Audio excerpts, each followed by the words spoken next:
кыргызская власть не согласна с выводами Международной комиссии, которая трактует эти события как преступление против человечности.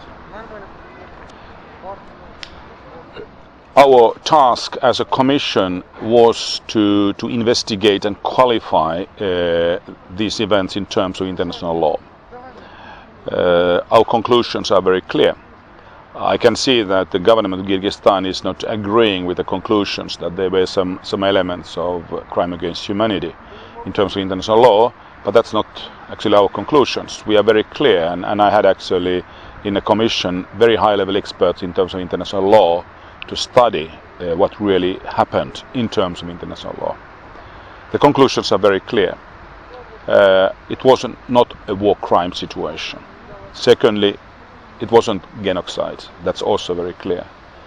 But clearly certain attacks against Uzbek mahallas in Osh city 11, 12 and 13th June 2010, they were, in terms of the evidence we do have in our hands, they were crimes against humanity. Why so?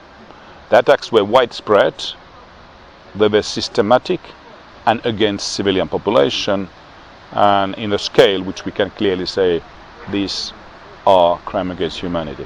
Now it obviously demands Kyrgyzstan government to agree with the International Criminal Court and Rome Statute on those issues, which are not part and parcel of Kyrgyzstan constitution today, but our recommendations obviously are demanding that Kyrgyzstan should join International Criminal Court processes and integrate Rome Statute to the legal system. Теперь еще на один вопрос по-английски. Вы в выводах своих признали, что в тех событиях, которые произошли на юге Киргизии, повинно временное правительство. Расшифруйте это. Они с этим тоже не согласны? First, we all understand that prior the events in southern Kyrgyzstan in June, there was a power vacuum in southern Kyrgyzstan.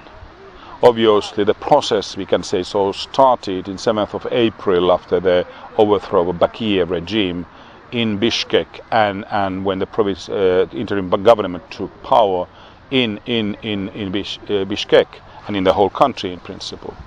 But we all also know very well that in southern Kyrgyzstan, particularly where the Bakiyev supporters were strong among the Kyrgyz population, there was a power vacuum. It wasn't very clear who really controls the situation politically, militarily, also security-wise, as well as administrative systems.